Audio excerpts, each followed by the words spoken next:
Yeah, just a few things to get out of the way. So during the Virginia Tech game, I had suspended 2 players for violation of team rules: Stephen Wright and Juwan Moy. They'll also be suspended for the bowl game, and they will be transferring to other programs at the conclusion of this semester. And so that's something I hadn't addressed that now I am. Today marked the finish of our developmental portion of our bowl prep. So our first years, a lot of our players that had some time in the games but not significant time, we just had our second scrimmage with them. Monday will be Navy prep in earnest, and that's all we'll be looking to and doing from this point all the way to the bowl game now. Really excited for Micah Kaiser and the award, the Campbell Trophy. Really excited for the Senior Bowl acknowledgments of our team and the invitations for 4 members of our team. Having said all that, now we get to play football again, and I think our players are excited, and I'm excited. The Navy prep every day, or is it every other day, or how does that work? Every day. So every day from Monday on, all the way until we play. Were they suspended, or was it when they're not coming back? Were they welcome back? Is that kind of? The choice was pretty simple.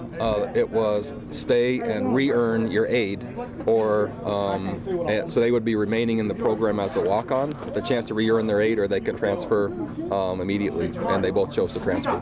And who are some of the players? I know you guys have been working with the younger guys. Who are some of those guys that maybe stood out to you during that time? Oh, man. I would say we've allowed Joey Blunt to practice a lot. He's done a nice job. Zane Zandier, he's done a nice job. Mandy Alonzo and Devontae Cross. I would say those are probably the ones that have stood out the most. Chris Glazier as well. Are you seeing what you were hoping to see, getting out of what you were hoping to get out of these practices? It's just normal. I mean, it accelerates your program when you consider these extra 2 weeks of essentially a spring practice, and you're able to do that year after year.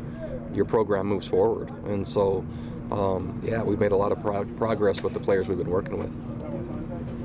Have you been Devontae, have you had him at quarterback? Has he been playing? He's been playing quarterback during the this particular time period. Again, when you consider the opportunity and the quarterbacks we have coming into our program after signing day, we're getting a head start on that. How much can you sell Micah's academic achievements to recruits?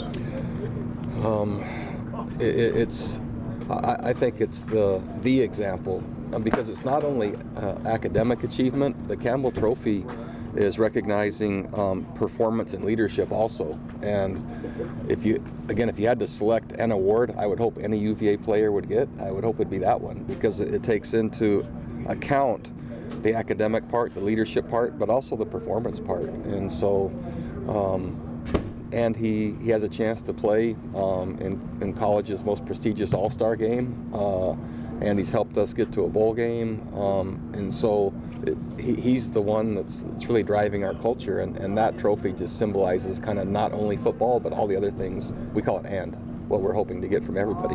Bronco, have you ever had someone who was a finalist for that before? I don't think so. Not that I recall. It was a really special night for me, though, to have a chance to catch up with Brian Urlacher and talk to him on one side and have Micah on the other, and listening to them tell stories. It was gratifying after a lot of years of coaching. How motivated do these guys look? I know, like, a lot of the veteran guys aren't on the field much, but how motivated does everybody look? Oh, I think they're really excited to play and really excited to keep improving. And this is new for this team and this program, and it's been a while. And it's fun to see that manifesting in their intent at practice. Excuse my voice, because I heard some other people ask about it. Andrew Brown, is he good to go? He's good to go, yep. Anything that's that's happened disciplinary-wise has happened within our program, but there's no penalties from an NCAA or rule standpoint. Bronco, as defensive coordinator, how would you assess the year Chris Peace has had? I think he leads the team in tackles for loss. Yeah, production says a lot. Production usually happens because of the effort and position mastery, and he's probably taken the most significant jump he and Andrew Brown, I would say, have taken the most significant jumps from a year ago to how they've played this year, and I'm really encouraged and excited for him, especially because he's coming back. With the early signing period coming up, how many you expect to take early? Wow. I would say anywhere probably in the 15 to 17 range would be my guess. Same quarterback doing scout team as from the Georgia Tech game, or is that's our plan at this point. It'll take probably mostly through Monday to solidify that for sure, but that's our plan. We talk a lot about Micah and Quinn and Kurt as leaders, but how much confidence do you have in that next generation of leaders after those guys? It's unknown. That's part of what's happening now, is the development of that, and really difficult for true leadership to emerge unless there's a void or a vacuum. And so while it's being developed, once our older players in the leadership roles leave, that's when we kind of accelerate that. So it's grooming now, and then the acceleration happens kind of at the transfer of power when the guys graduate and move on. How much have you kind of seen Lester Coleman improve from when he first got here to where he is now? Yeah, I didn't know Lester would be our punter this year, and he certainly didn't know he was going to be on scholarship. And so it's not only from last year to this year, but within this year. And he's done a really nice job, and he's earned his 5th year, so he'll be coming back. In your film study of Navy, what has impressed you? Diversity. So they're an option football team.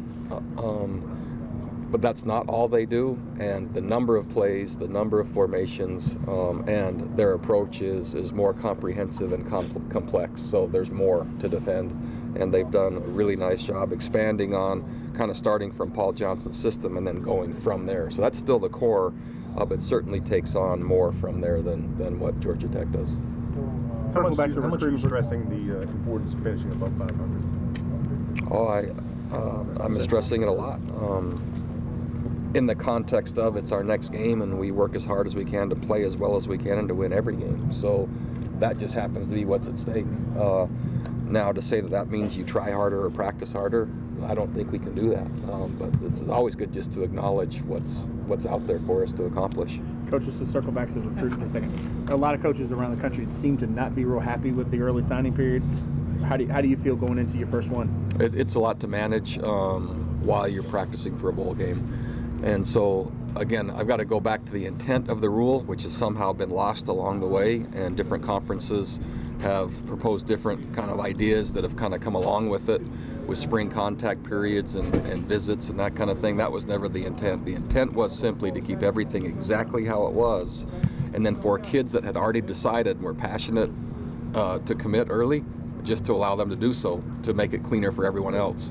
Somehow now that's changed into this other bundling of all these rules and a whole calendar change, and I don't think any of us are for that, myself included.